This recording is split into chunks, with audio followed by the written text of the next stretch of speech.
Hey everybody, it's Jason Blaha here, and I got a video sent to me this morning, and it was actually sent to me by Johnny Candido, and I think a lot of you would enjoy watching it. Of course, I'm going to link it above here, and I'm going to link it down below.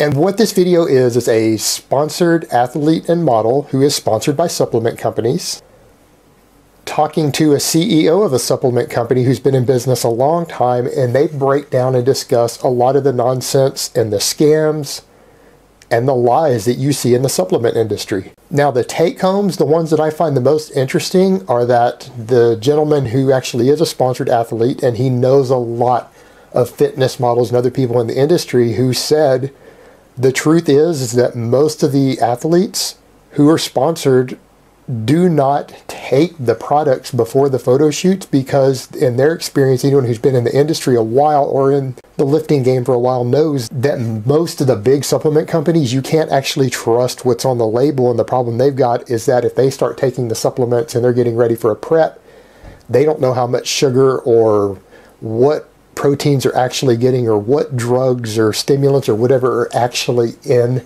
the product, and it can mess up their ability to peak and look their best. So most of them won't actually use supplements going into their photo shoots, simply because they know that they can't trust the label itself. And that was also highlighted by the gentleman who is in the supplement business, and he pointed that out, that that's one of the big things that goes on, is that a lot of times when a product first comes out, it'll be the real deal, but once it's been on the market a little while, they'll cut production. And what he said is that what you'll see with protein powders and things, that once a protein powder's been on the market a little while, it might only be half of the actual amount of protein in there, and the rest is just sugar, and that's really common. And the truth is, most of you won't notice a difference, because as I've said over and over, most people who supplement protein are getting more protein than they already need to make gains, and so it doesn't really matter if they're getting sugar or actual protein in the thing, as long as they account for the calories. They're still going to make the same progress, because they're just over consuming protein anyways, and it's converting to sugar, so it doesn't matter if the product is half sugar or 2/3 sugar. You're not going to see any difference in your progress. And the other big take home that I saw there is something that I've seen, because I've been in the iron game for so many years, and anyone you talk to who's been in it for a while, we all know that the shelf life of any product is about 18 months. And I'm not going to name a specific product, but a product has come out since I've been in the YouTube game that a couple of big channels promoted and talked about how great it works. And I had people asking me about it, and I basically implied to you guys that it doesn't work, that the same shit has been marketed every decade. This same set of ingredients gets marketed every decade. They've been doing it since the 1970s. And it'll pop up every few years, and it goes back off the market. And so many people have hyped up this specific product, and a year and a half from now, it won't be on the shelves anymore. No one will be buying it. It'll be gone, because it's bullshit. It doesn't work.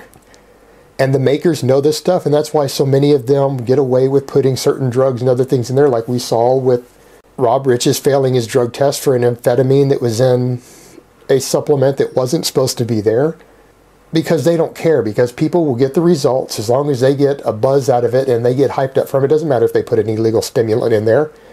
The lawsuits are going to be minimal, and as he said, for them it's a calculated formula that they run and say, hey, we can make X amount of millions off of this, and we might get a lawsuit and lose $1 million or $2 million in the lawsuit over it, but we're going to end up making $5 million profit anyways after the lawsuit, so it doesn't matter. Eventually this stuff will get pulled off the shelf, we'll get sued by somebody, but we're still going to turn a profit, so it doesn't matter. And that is the nature of the supplement industry. It is. It's all lies, scams, and bullshit. And so you don't just have me and a couple other people saying it, you actually have industry insiders telling you some of the same stuff that I've been telling you in this video. So go ahead and check it out, guys. But that's really all I have to say on that today. I hope it has been informative, and I will talk to you guys next time. But let me give you guys a bicep shot before I go.